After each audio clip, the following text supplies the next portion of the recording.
마오쩌둥이 죽고 4인방이 타도되고 난 후에야 중국의 지도자와 인민들은 10여 년 동안 지속된 문화 대혁명 대동란의 상태에서 벗어나서 자신의 위치를 냉정하고 차분히 돌아볼 수 있었습니다. 당시 중화인민공화국 건국 30주년을 앞두고 있었으나 아직 2억 이상의 농민이 추위와 배고픈 상태, 원바오 문제를 해결하지 못하고 있는 그런 상태, 그리고 경제는 미국과 유럽의 선진국들과는 비교할 것도 없고 아시아권에서도 4마리 작은 용, 한국, 홍콩, 타이완, 싱가포르, 신흥공업국들과도 격차가 매우 커져 있는 상태였습니다. 중국의 당과 정부, 사회 각 부문과 분야에는 30년간 진행되고 누적된 집권적 지령성 계획경제 체제가 유지되고 있었는데 사회주의 개조, 대약진, 인민공사 이런 것들을 거치면서 형성된 평균주의와 극좌모험주의 사상이 여전히 당정 간부와 인민들의 사상에 지대한 영향을 미치고 있었습니다. 개혁 개방을 추진하려면 우선적인 과제는 이 같은 사상으로부터의 해방과 이론적 돌파를 시도하는 것이었습니다.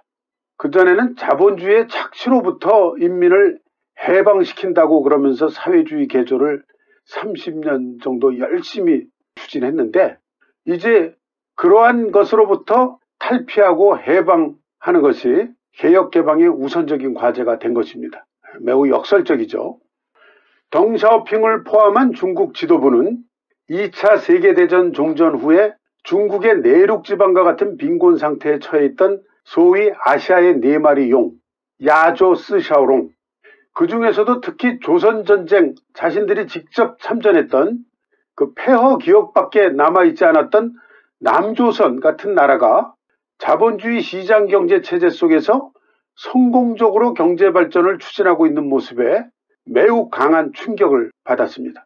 서방 선진국의 산업구조 조정과 세계시장 조정의 기회를 포착 활용한 덕분이라고 하더라도 그것도 개방된 시장경제 체제였기에 가능했다는 것, 그것을 인정하지 않을 수 없었죠. 문혁기간 중에 대부분 혹독한 고난을 겪은 실용주의 개혁파 혁명 1세대 군부 원로 간부들, 중공 간부들은 문혁 상황을 시급히 종결하고 개혁 개방의 길을 가는 것 외에는 출로가 없다는 점을 체험과 직감으로 확실하게 체득하고 있었던 것입니다. 소위 진리표준 논쟁을 통해서 개혁파가 사상투쟁의 공격 대상으로 삼은 것은 마오쩌둥의 후계자로서 당시 국가주석과 중앙군사위원회 주석직을 겸하고 있었던 화고펑, 그리고 마오쩌둥의 비서실장 겸 정치국 상무위원이었던 왕동싱 등을 중심으로 하는 문화혁명 수혜자 그룹, 이들을 범시파라고도 부릅니다. 이 범시파라는 명칭의 유래는 1977년 2월 7일 인민일보, 해방군보, 그리고 홍기라는 잡지의 사설로 발표된 우리는 마오 주석의 모든 결정을 결연히 옹호해야 하고 마오 주석의 모든 지시를 변함없이 따라야 한다. 앞에 반시, 범시죠. 우리 도금으로 모든 그런 뜻입니다. 마오 주석이 한 모든 결정을 결연히 옹호해야 하고 마오 주석의 모든 지시를 변함없이 따라야 한다. 이런 거를 인민일보 해방군보 홍기 잡지에 사설로 발표한 마오쩌둥의 후계자를 자처하고 마오 주석의 유훈 통치를 우리가 따라야 한다. 이런 세력들이죠. 이 세력을 덩샤오핑과 예제닝을 중심으로 하는 실용주의 개혁파가 진리표준 논쟁을 통해서 사상투쟁을 전개하는 것입니다. 두 개의 범시를 주장하는 의도와 목적은 문화혁명 기간 중에 우파 반혁명 등으로 몰려서 탄압받았던 덩샤오핑을 중심으로 하는 혁명 1세대 군부 원로그룹 인사들의 복권을 저지하려는 의도입니다. 특히 1976년 조올라이 총리 장례식 기간에 발생한 청명절 천안문 사태를 반혁명 사건으로 규정한 마오쩌둥 주석의 지시를 계속 따라야 한다고 주장하면서 덩샤오핑에게 씌워진 반혁명 모자를 계속 씌워놓고 견제하겠다는 의도죠. 이런 범시파의 주장에 대해서 예제닝, 후야오방, 덩샤오핑 등 혁명 1세대 원로 그룹에서는 사상투쟁을 치밀하고 주도 면밀하게 진행합니다. 비록 4인방은 타도되었지만 마오쩌둥의 후계자를 자처하는 화고펑이 당시 주석직을 맡고 있었고 그 추종자들의 세력이 여전히 막강한 상황이었기 때문에 두 개의 범시, 량과 판슈가 발표된 후 약 2달 후인 4월 10일 그때까지 직무 회복이 안 된 덩샤오핑이 당 중앙에 편지를 보냅니다. 그 편지의 내용 중에 이런 내용이 포함되어 있었습니다. 우리는 피리 후세까지 대대로 정확하고 완전한 마오쩌둥 사상으로 우리 당과 군과 인민 전체를 지도해 당과 사회주의 사업, 국제공산주의 운동 사업을 승리할 수 있는 방향으로 추진해야 한다. 주목할 점은 마오쩌둥 사상 앞에 달아놓은 정확하고 완전한 마오쩌둥의 사상이라도 정확하고 완전하지 않으면 옳다고만 할 수는 없다 하는 뜻을 표현한 것입니다. 이후 두 개의 범시, 량거 판시에 대한 사상투쟁을 진행할 수도 있음을 암시하고 있다고 볼 수 있죠. 1977년 10월 9일에 당 간부 교육기관인 중앙당교 개학식에서 주석인 화고펑이 축사를 한 후에 예제닝이 축사를 하면서 사상투쟁을 예고하는 발언을 포함시킵니다. 즉, 이론은 실제와 밀접하게 연결되어야 한다. 이와 관련해 두 가지 측면에 가장 기본적인 의미가 있다. 하나는 필히 이론을 장악해야 한다. 이론이 없다면 무엇에 근거해 실제와 연결할 것인가? 또 하나는 필히 실제에서 출발해야 한다. 만일 이론이 실제를 지도하지 못하고 실제 검증을 받지 못한다면 그것이 무슨 이론인가? 절대로 이론을 공담, 허풍, 심지어 거짓말과 혼동하며 논할 수는 없다. 이 당시에 또 하나의 그 계기가 되는 사건이 1978년 3월에 중앙당교 교육생 800여 명이 참가해서 당사연구 지도 문건에 대해서 토론과 논쟁을 진행합니다. 그런데 그중 일부 교육생들이 여전히 제9차, 10차, 11차 당대회 문건에 의거해서 문화대혁명을 평가해야 한다고 주장합니다. 이것은 문화혁명 노선과 마오쩌둥의 유운통치, 즉 범시파의 주장을 옹호하는 것이죠. 제9차 당대회는 문화대혁명 시작 후 3년차에 거의 광남 분위기가 고조되던 상황 속에서 개최되었고 린비아오와 장칭을 포함하는 4인방 양대 파벌이 중심이 돼서 극자구호와 분위기 속에 류샤오치, 덩샤오핑 등 당내 실용주의파를 비판 숙청하는 결정과 결의를 통과시킨 대회입니다. 이 대회는 마치 종교 집회의 강신도들의 모습과 다를 바가 없었다는 거죠. 그 10차 당대회는 린비아오가 9.13 사건 이후 제거된 직후에 개최됐죠. 그리고 11차 당대회는 마오쩌둥이 사망한 후에 장칭 등 4인방을 제압한 후 마오의 후계자인 화고펑과 범시파가 주도한 대회입니다. 따라서 이 9차, 10차, 11차 당대회 정신에 의해서 문화혁명을 평가해야 한다는 것은 바로 범시파들의 주장과 직접 닿아 있는 거죠. 근데 이 당시에 난징대학 철학과 강사 후푸밍이 1977년 9월에 광명일보에 보낸 문장 제목이 실천이 진리를 검증하는 유일한 기준이다. 이런 제목이었습니다. 당시 중앙당교 교장이었던 후야오방이 그 제목으로 문장을 작성하라고 지시를 합니다. 그래서 후푸밍과 순장장이 포함된 5인 작업팀이 다시 수차례 수정 작업을 하고 1978년 4월 27일에 최종 확정 원고를 후야오방에게 보냅니다. 후푸밍의 원고가 도착한 후 7개월이 지났고 10여 차례 이상 수정한 후였습니다. 이렇게 작성한 문장을 어느 지면에 어떻게 발표할 것인가? 당시 중앙의 선전 업무를 중앙판공청 주임인 왕동싱을 중심으로 하는 범시파가 주관하고 있었습니다. 그렇기 때문에 정상적인 심사 절차를 밟아서는 광명일보 게재 동의를 받기가 어려웠고, 신화사가 원고를 보내서 인민일보에 전제하는 것은 거의 불가능한 상황이었습니다. 따라서 우선 이론 동태지에 발표하고 다음날 특약 평론원 명의로 광명일보에 게재하는 방식으로 추진하기로 결정을 합니다. 당시 이론 동태라는 잡지에 실리는 문장은 모두 당중앙 조직부장인 후야오방의 심사를 거치도록 되어 있었습니다. 따라서 먼저 후야오방의 심사를 거친 후 광명일보 게재 시에 거쳐야 하는 유관부문의 심사 절차를 생략하고 직접 당중앙 조직부장에게 심사를 받는다는 형식을 채택하면 되겠다 생각한 것이죠. 실제 상황은 다음과 같이 진행됩니다.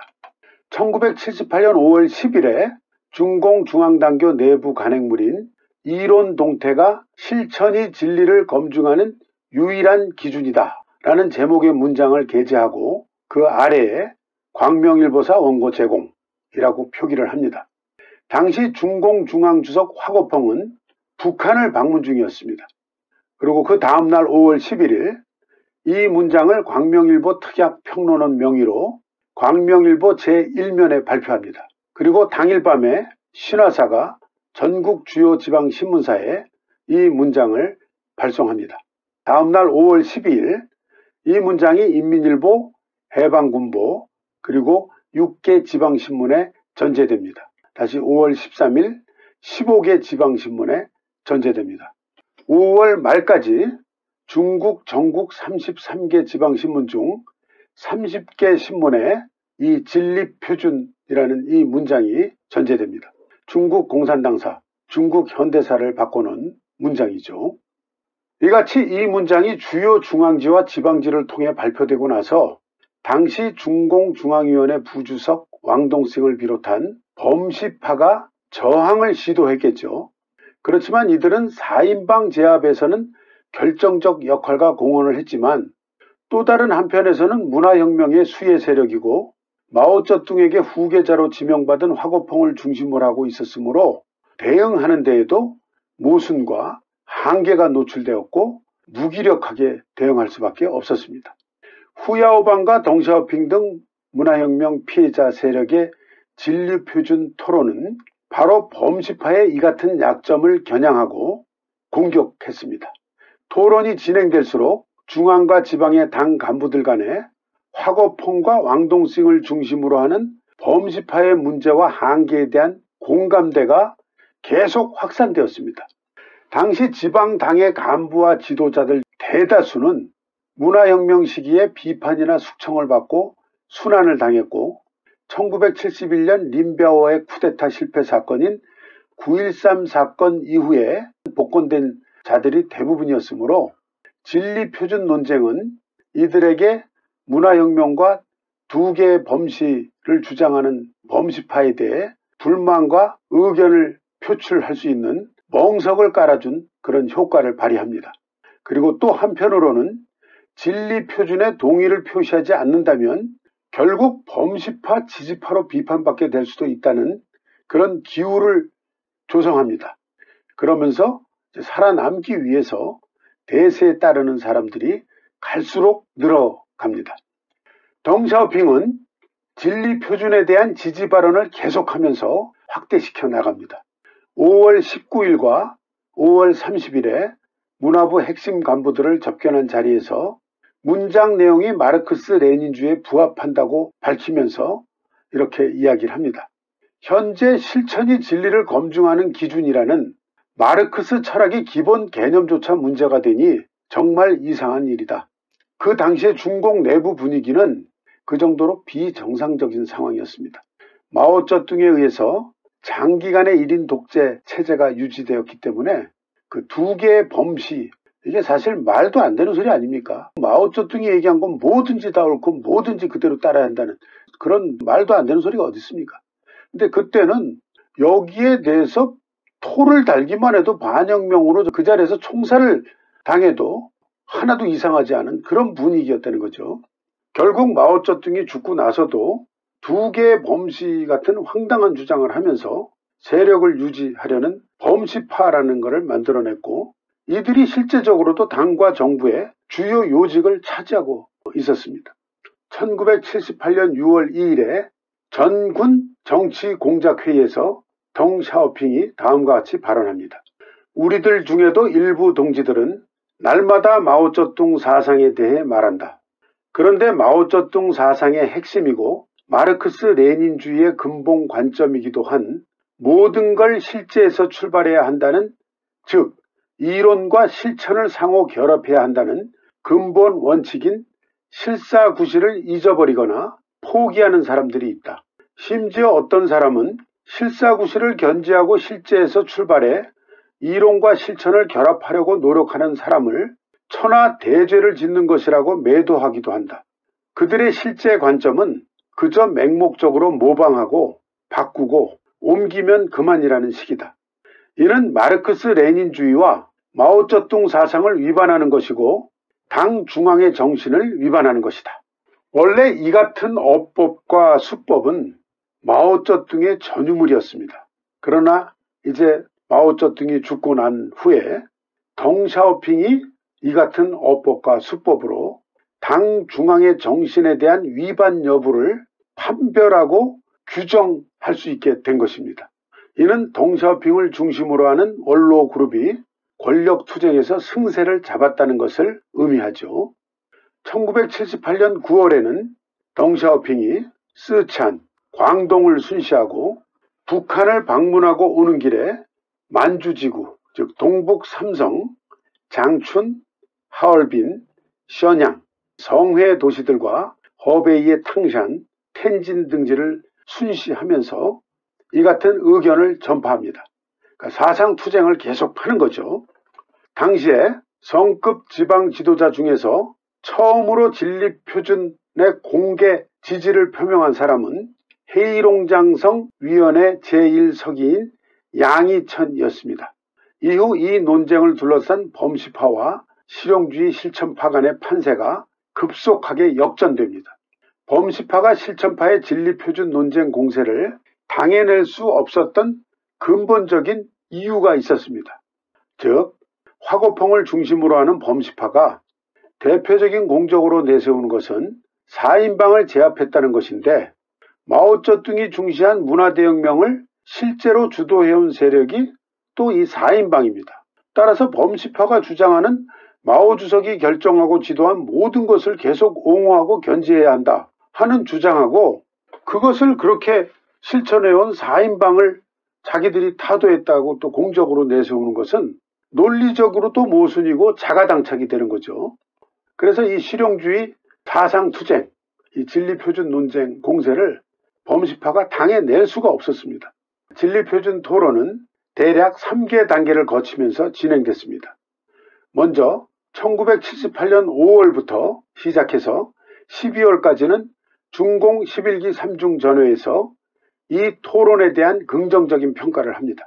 그 다음에 1979년 1월 18일부터 4월 초까지 약 3개월간에는 이론공작 실무회의를 개최하고 베이징과 각 성, 직할시 이론 업무 담당자와 선전부 직원 약 500여 명이 이 문제 토론에 참여토록 합니다. 그리고 1979년 7월 하반기부터는 보충 학습을 실시합니다. 1980년 2월 하순에 개최된 중공 11기 5중 전회에서 범시파의 주요 인물들이 당정 주요 보직에서 물러나고 실천파들로 교체됩니다. 이 중에서 산시성 따자이의 농촌 기층 지도자 출신으로 마오쩌둥에 의해 발탁돼서 중앙정치국 위원과 국무원 부총리 직무를 담당하던 천영구이가 사퇴하고, 이미 1978년에 중앙판공청 주임 직위에서 사퇴한 왕동싱이 다시 중공중앙 부주석 직위에서도 물러납니다.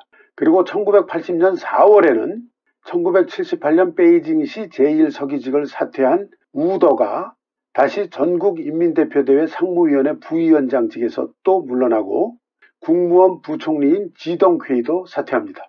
이렇게 지지 기반을 잃은 화고펑은 1981년 6월 11기 육중전회에서 중공중앙주석과 중공중앙군사위원회 주석 직무에서 사퇴합니다.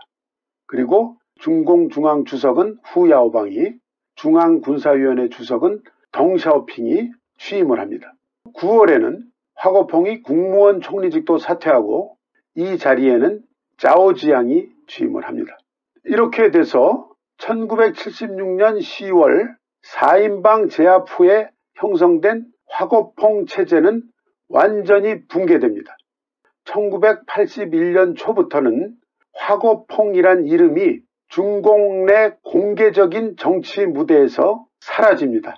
네, 다음 35회에서는 범시파와의 권력투쟁에서 승리한 덩샤오핑을 중심으로 하는 군부 원로 실용주의 개혁파가 마오쩌둥에 의해 폐기된 신민주주의 단계로 회귀하면서 신민주주의 노선을 복원시키고 대내 개혁, 대외 개방 노선을 채택, 선언하는 과정에 대한 이야기입니다.